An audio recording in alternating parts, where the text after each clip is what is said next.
Thank you all for staying. I don't know about you, but I'm kind of in shock and in wonder. And this is Alex, the director of the film. And, I got a lot of questions, but why don't you introduce your team here? Yeah, we have some really special guests here with us today. We have Gabriel Uchida, a producer on the film, and Tangãi Uru-eu-wau-wau, a cinematographer and member of the Uru-eu-wau community here from the Amazon, his first time in the United States. So a warm welcome.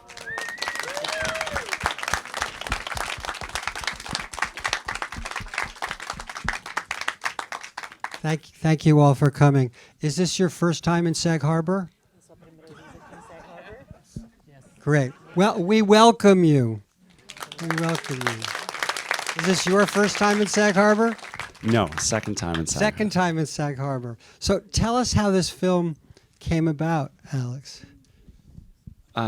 For me, this began when I had read about Nadinya's work, the activist in the film, and just felt so moved and inspired by her courage and the fact that she was doing this work as a 60-year-old woman in a part of the world where everybody was against her. 80% of people voted for Bolsonaro in her home state, Tangai's home state, Gabriel's home state, in the 2018 elections. And when I first reached out, it was during the campaign period in 2018, and we were seeing this really violent rhetoric coming out of the Bolsonaro camp. And so I basically said, look, I love what you're doing, and it seems like your life could get turned upside down if this guy wins. Could I come and meet you and see if there's any chemistry between us? And she said, sure, but you have to work with Gabriel. I won't work with you unless Gabriel's part of this film. And so from day one, it was us. And through Nadinya, we were introduced to the Uru-eu-wau community as the protectors of the largest intact forest in this part of the Amazon, and understood really quickly that this was a crucial part of the story, but also a really sensitive and a difficult part of the story. How large is that area? The area that the Uru-eu-wau protect is 7,000 square miles. So you think of the size of the state of Delaware, and then you double it plus half. That's how big their land area is. It's so big that you can see it from outer space. You're looking at South America coast to coast, ocean to ocean. You can see very clearly their dark green island of forest surrounded by deforestation. And is that what is left, or what the whole area is that a lot of it has been encroached upon? Yeah, well, maybe I'll pass to Tangãi or Gabriel to answer that, because they have the historical perspective. So actually, we have a few different indigenous reservations in Brazil. Luckily, the Uru-eu-wau territory is not the last one, but unfortunately, they've been decreasing, and they've been suffering with lots of pressure from especially in the last few years.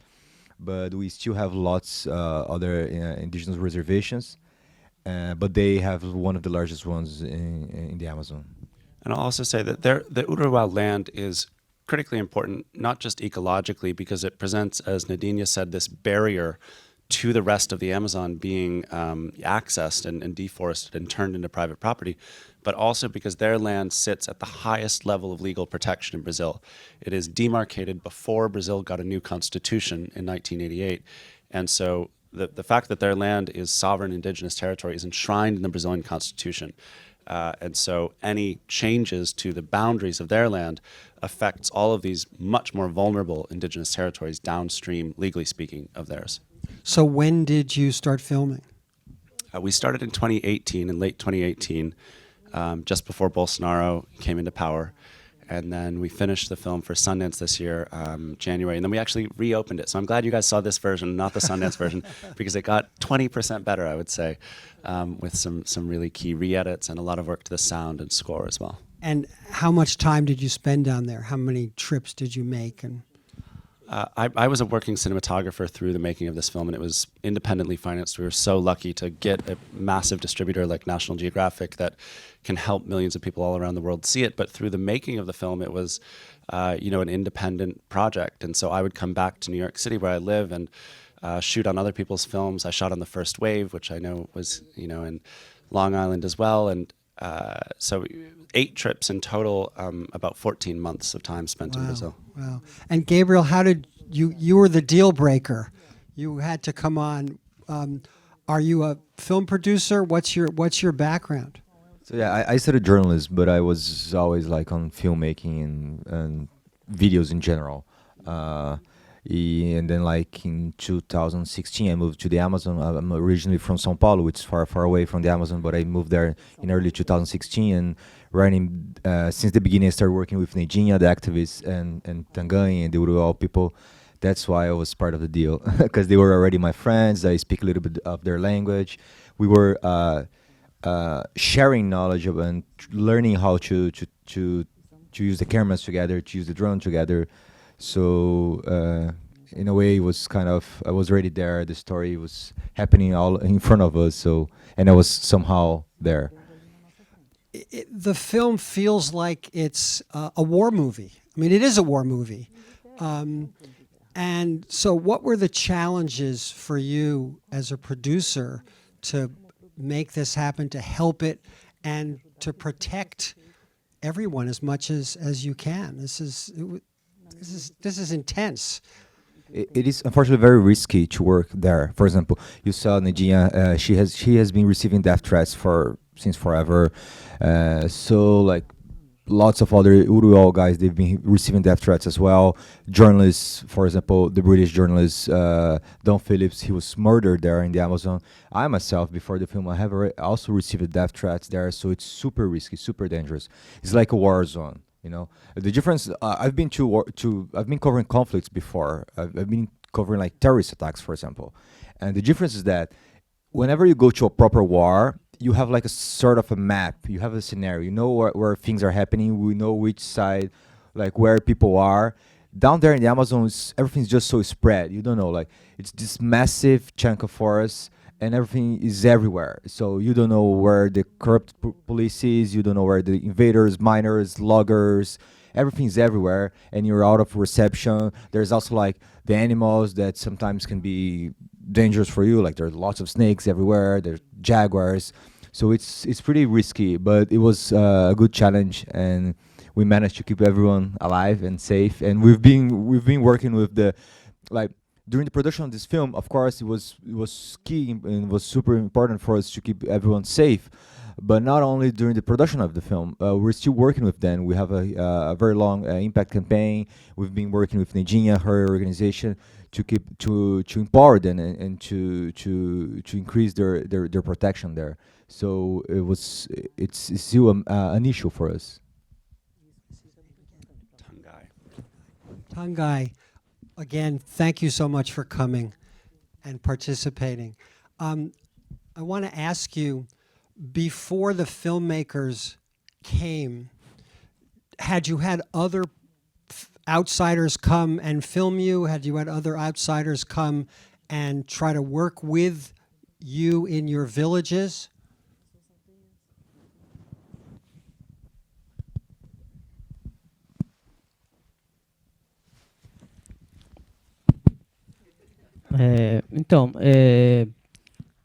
Até onde eu sei, assim, esses trabalhos não tinha pessoas de fora. So as far as I know, there weren't people from the outside. Mas tinha, assim, brasileiro mesmo fazendo trabalho com a gente. But there were some Brazilians working with us. Como nossos parceiros, o Gabriel já tem bastante tempo, tem conhecimento das histórias da gente, por isso ele está representando a gente também. So partners like Gabriel, people that are representing and know our story very well. E assim, a gente...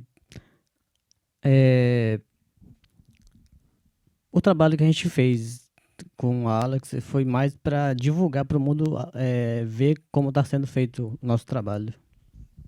And the work that we did with Alex was really mostly to disseminate with the rest of the world the work that we're doing.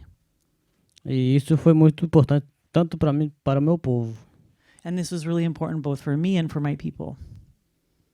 E eu agradeço muito aos parceiros, como o Jupaú, Canindé e a equipe do Alex na filmagem. Isso foi muito importante para mim. And this is very, very important to me, and I'm very thankful. I'm thankful to the Canindé organization, to Alex and the entire film crew. It's very important, very thankful for that. How many members of the crew were there? For you, Alex. In total, it really grew once we moved into post-production and everything else. But I think while we were While filming, you were the film crew in production on their lands. during the dry season, so the burning follows a seasonality, July, August, and September, when things dry out and a lot of the activity happens, the destruction happens. And so in that period, we would try to have multiple teams where myself and another Brazilian field producer would be out with the settlers, and Gabriel and a Brazilian or another cinematographer, another producer would be with Bitate and the Uru-eu-wau. But all of that really changed when COVID happened and the Uru-eu-wau Tangãi took over filming themselves, and it became a real community effort. And at that point, the camera was being passed between everybody. Like 5-year-olds. Yes, those labor laws did not extend. No, joke. But it was a real community effort, I think. And you had asked about the kind of danger and that element of it, and we had a Q&A last night, and Tangãi had this wonderful statement. He said, I took this film and turned it into an action movie, because it really was Tangai's scenes that were the most dramatic and were the most important, I think, to the entire film, not just because they had this real tension and conflict in them, but because of the way that he shot them and the aesthetic approach that he brought to it. So I don't know if he wants to say anything about that as well. Sim. Então, na parte de que eu fiz a filmagem, eu confesso que no início fiquei nervoso, como qualquer outra pessoa, acho que ficaria no meu lugar. So in terms of the shooting in the beginning, I was really nervous. I think just like anyone else would be nervous. E aí o meu trabalho pela primeira vez com a câmera também, tipo, tirando incentivo, treinamento. And it was my first time working with a camera, aside from the training that we had. Mas o que mais me tirou do nervosismo, o medo.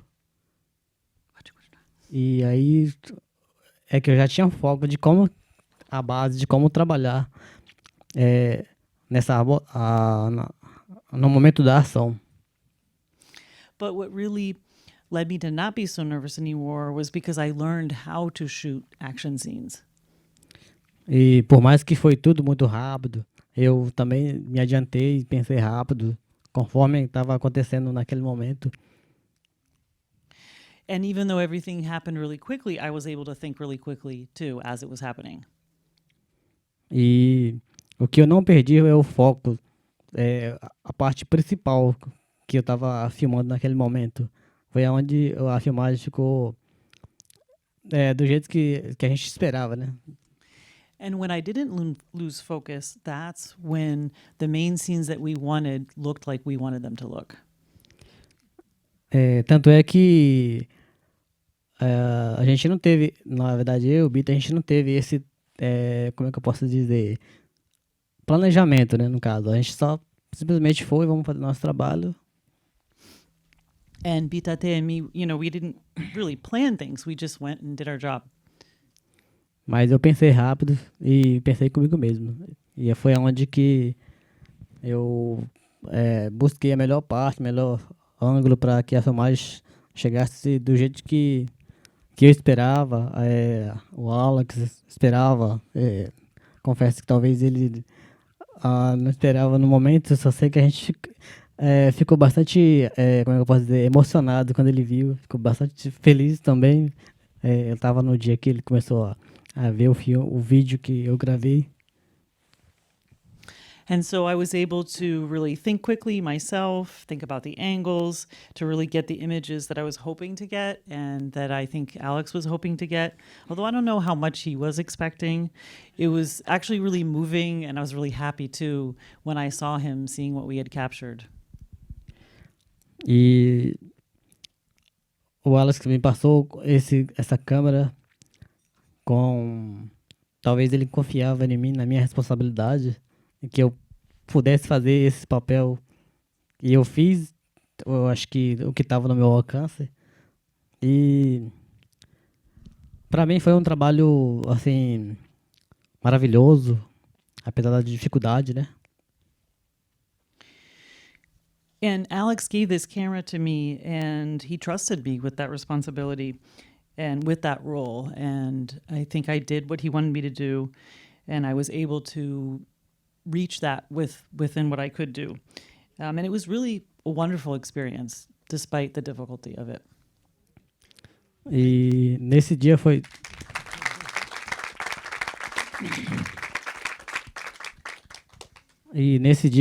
dia muito cansativo. Eu confesso que fui descansar era quase 8 horas da noite, porque tinha que voltar no acampamento. And this was a really tiring day, I confess, because we didn't get back to camp until 8 p.m. E o que valeu a pena é o resultado. And what was worth it was the result. I'm a cinematographer. There are a number of cinematographers in this audience. We're all still trying to figure out the right angles. And I think if you'd like to come and film for us, I'd love to have you.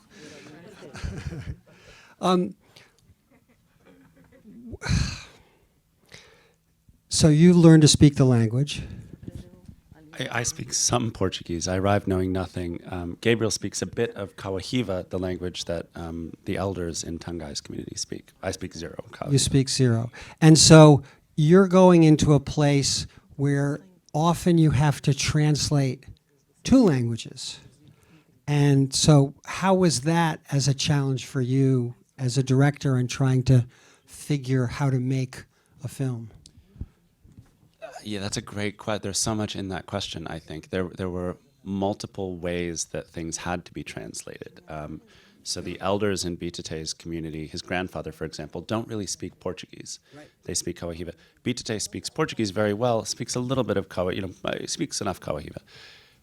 I speak the language of filmmaking too, and so when we arrive, I'm trying to explain to the community, to Bitate's grandfather, who's never seen a feature film before, what it is that we're asking him to embark on, what this is. That's its own separate translation in both directions. And so it was a lot of work, I think, and a lot of demonstrating, not just trying to say what something is, but I remember on one of the first trips that we came down to meet with the Uru-eu-wau, there was a linguist there from UC Berkeley. And the Uru-eu-wau, when they're making any decisions, it's a very communal society, consensus-based. And so there are 6 villages, and representatives of each village have to come together, sit, and discuss, and all agree before they move forwards. And the proposition on the table from this UC Berkeley linguist was, I would like to write down your language so that it can be taught in schools and preserve your culture and yada, yada, yada.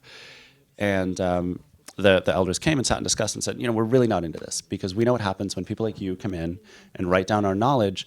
You're going to own our language, and then we're going to have to pay to speak it, and we're really not into that.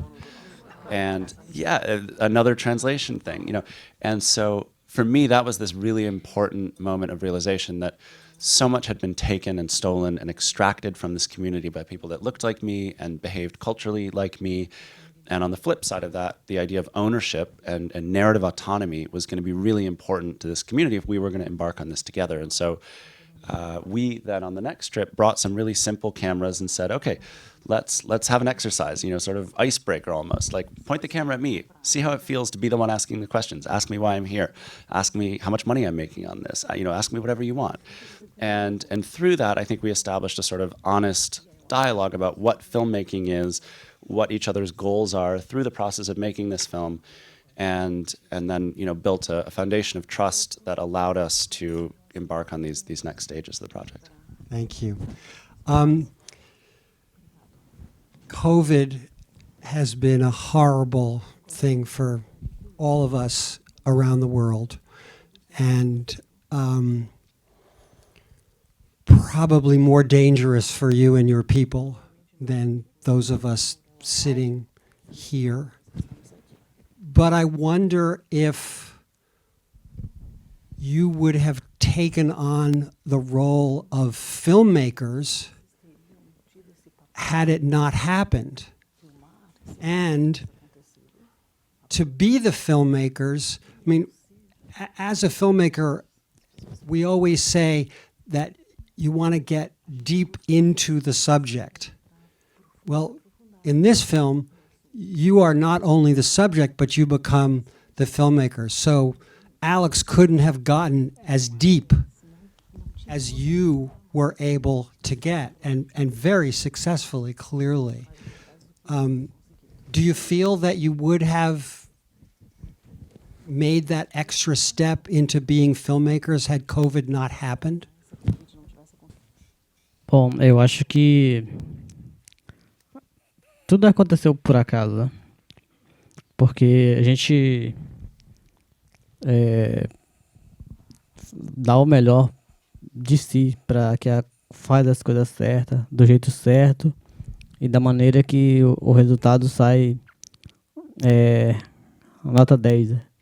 E foi o que eu fiz, dei o melhor de mim, me esforcei e, como eu disse, esse dia foi o dia que eu mais fiquei cansado, andei bastante, mas valeu a pena.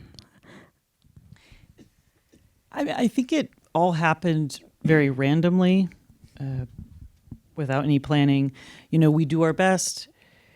We work and do all this effort to always do our best. And I think what we're all looking to achieve is that 100%, the 100% on the whatever we do. And I think I was able to do that. And like I said, that day was the most tiring day. It was exhausting, but it was worth it. E eu acho que tem que perceber, como eu havia dito, que não tinha planejamento no momento da ação, mas acho que sem perceber eu usei o plano B para poder fazer aquela imagem sair do jeito que eu esperava. So without noticing, without really having a plan in terms of the action that was going to take place during the movie, I think I ended up going to plan B to get those images that I was hoping to get. E agora eu já tenho noção de como a gente pode trabalhar como filmagem, porque a gente já tem uma visão de como que funciona, pegar as melhores partes, melhores ângulos, como que a imagem fica mais como se a gente estivesse vendo com os nossos próprios olhos. Eu acho que essa é a parte visual que eu notei, que eu me aprofundei bastante. É onde eu comecei a pesquisar, usar o próprio celular mesmo para poder fazer esse treinamento sozinho. E é onde eu usei a câmera também, nesse momento eu já tive uma ideia de como é que funciona. Cada detalhe que eu comecei a estudar da parte da câmera.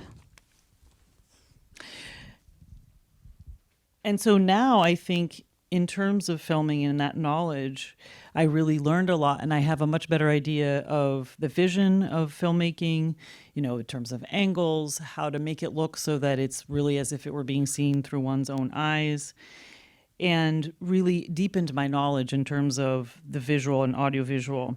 And I even did a lot of research on my own with my cell phone. I did some trainings so that I could deepen that knowledge, and I think I was able to learn and be a lot more creative with the camera.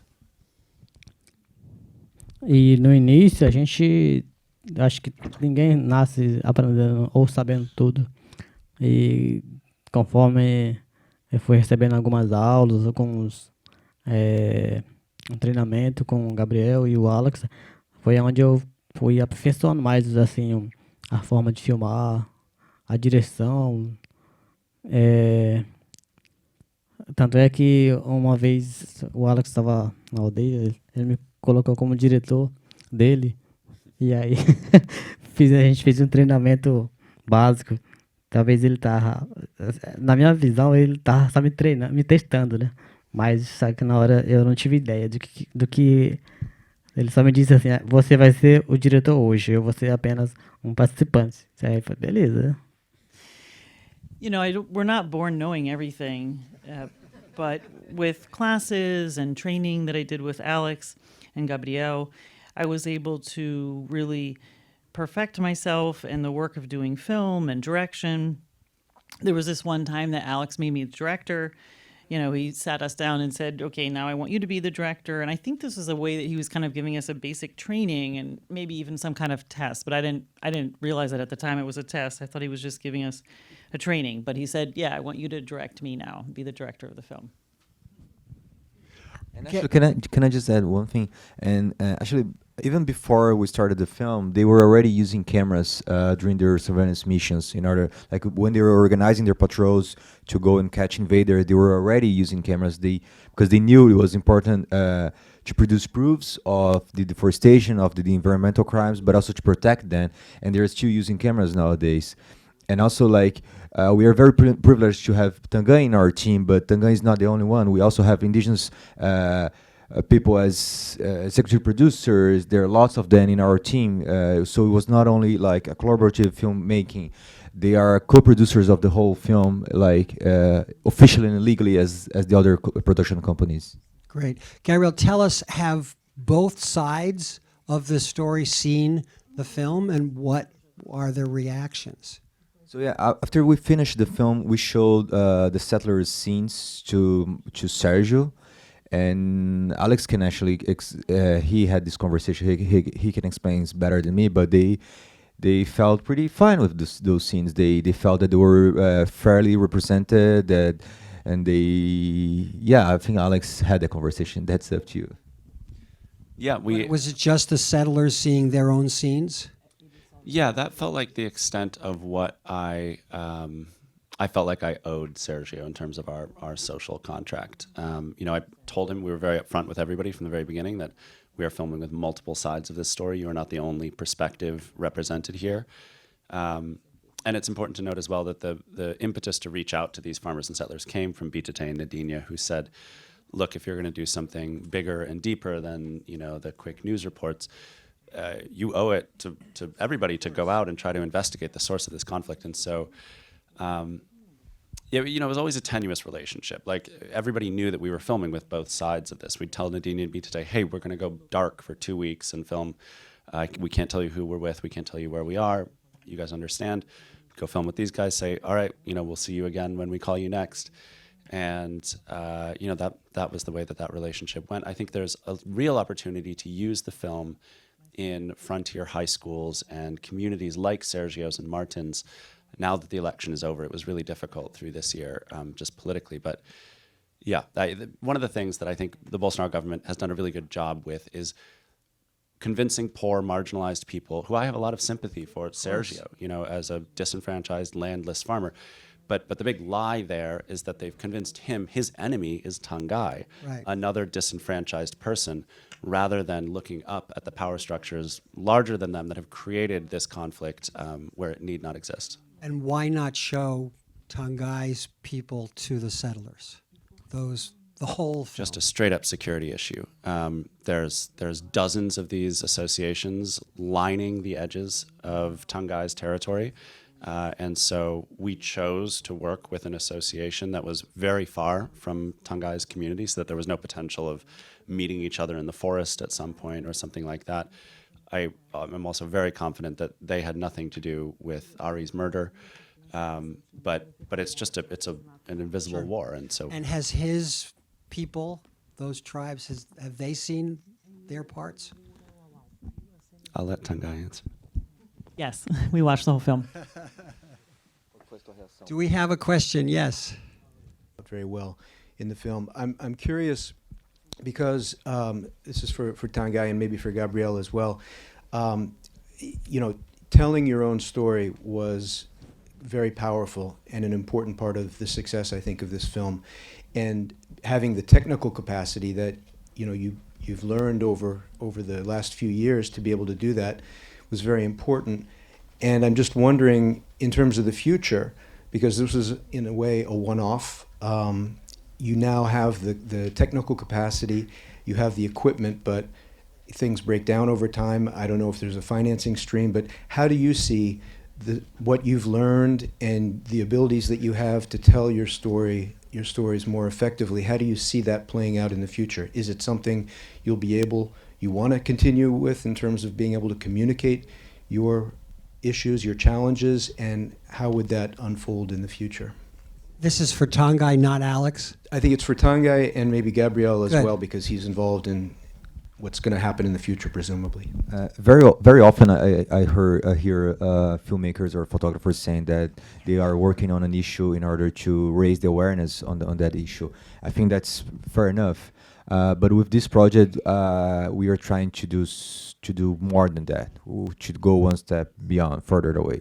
So now that the film is over, is done, we are building a media center for them in their village, and there's gonna be a editing room there, a podcast studio, some screening space. We also had now we have a partnership with an online school that are providing hundreds of filmmaking, photography, editing courses for them for free. We're also supporting their students. We're also supporting their local organization.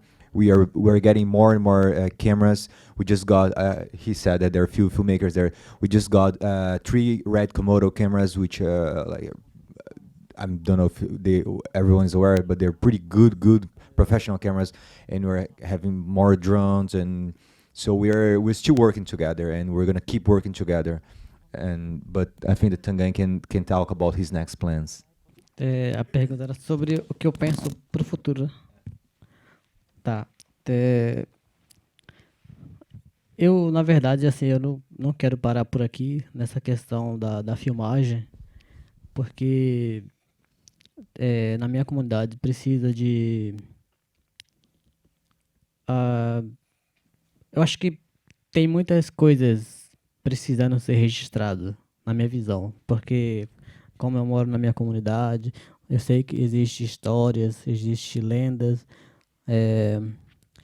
então eu estava pensando, eu penso ainda, né, talvez futuramente a gente pode pensar, nós próprios indígenas, fazendo nossas próprias filmagens e contando nossas próprias histórias. E é isso que está faltando. So I don't want to stop doing this. I don't want to stop with the filming. My community needs a lot of things. It needs that a lot of things be recorded and archived, so to speak. A lot of our stories, we have a lot of legends. And I think that Indigenous people need to do this. They need to do the filming. They need to tell their stories and do it themselves. That's what's missing right now.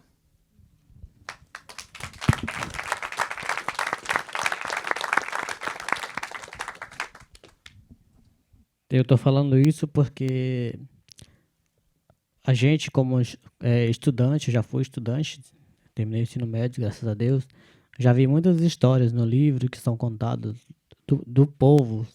É como se aquele povo nunca evoluísse. Então, eu queria mudar essa realidade.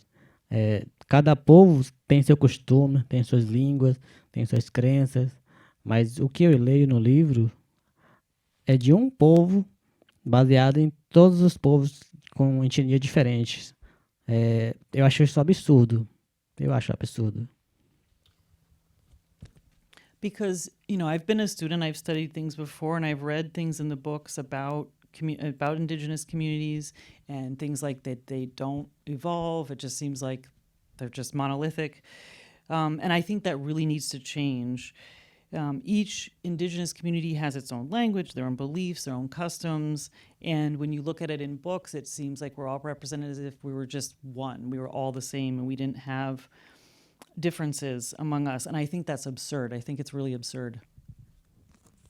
Porque Brazil has a new president. Bolsonaro is gone. Will that make a difference?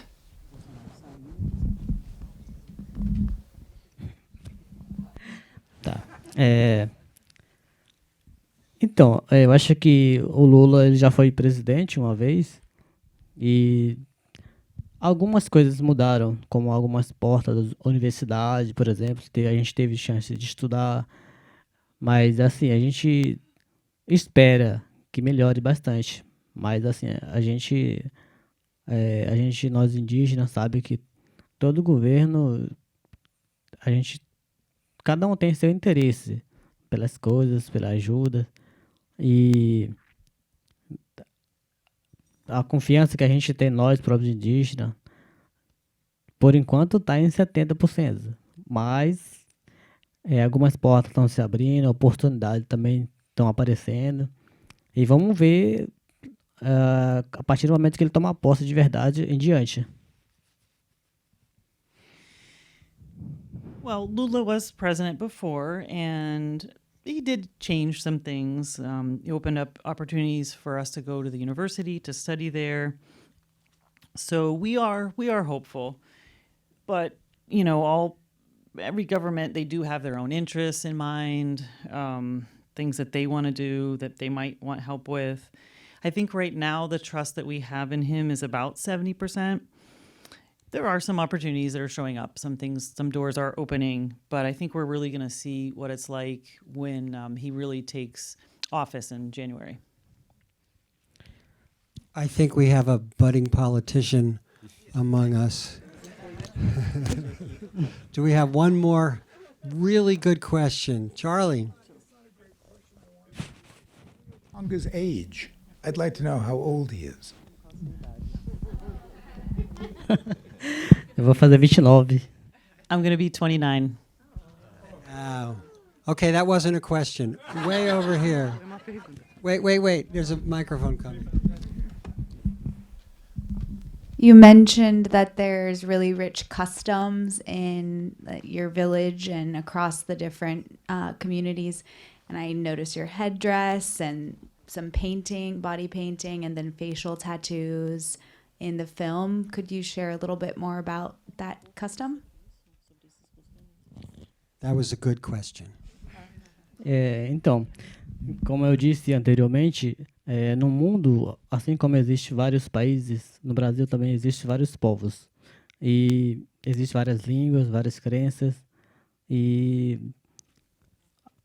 eu moro no estado de Rondônia. Só que dentro desse estado de Rondônia existem vários povos também, que eu não conheço todos. Porque, assim, em relação a costume, cultura, o povo Jupaú, conhecido como Uru-eu, ainda mantém seus costumes, suas culturas, seus artesanatos. Esse, como eu estou te trazendo, é uma. E eu tenho outro no braço que a minha mãe faz. É uma coisa difícil, mas eu consegui trazer. Uma coisa que passa pelo detector de metal no aeroporto.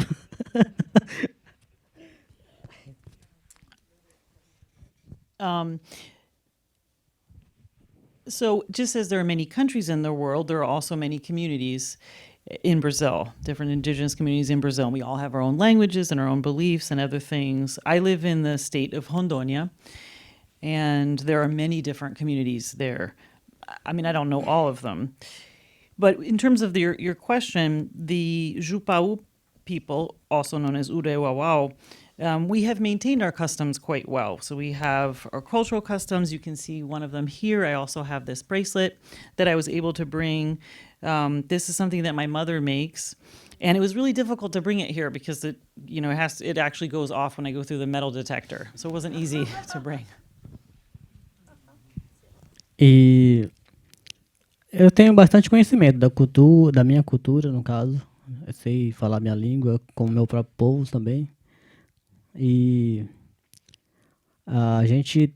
eu, na verdade, estou preocupado, com as futuras gerações, né? Depois que a gente está no meio da tecnologia, igual eu estou aqui em outro país, então, assim, é um costume diferente, comida diferente.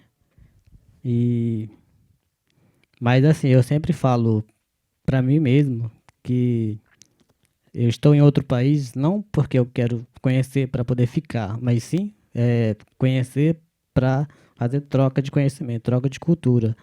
E talvez buscar algum aliado, como o Alex, a gente conversa de vez em quando, troca as ideias, coloca planos em dia. Uma das coisas que eu penso, na verdade, para melhorar lá na minha comunidade, não para eu chegar e gostar daqui e ficar aqui para sempre. Não, em momento nenhum. Sim, voltar para minha comunidade. So I know a lot about my own culture. I know my own language, my people's language. I would say I'm really worried. I'm worried about the future generations with the change in technology, other things that are happening. There's, and I'm here. I know that other countries have different customs, have different food. And, you know, I'm here now and I see how different it is. I see the different customs and the different food, but I'm here not because I want to stay, but because I want to come here and get to know it. And I think of it more as a possibility to exchange knowledge about the different cultures and perhaps to seek allies, as Alex was saying, and also to see Alex and get together and exchange and get to know some new ideas and catch up on things with plans. And I do this all not because I want to stay, not because I would never think of that. That's very far from my thoughts, but because I want to go back and improve my community and improve things for my people. Well, we wish you all the best, and we thank you so much for coming, sharing your stories, and Alex and Gabrielle, we thank you very, very much, and thank you all for coming and participating. Thank you all.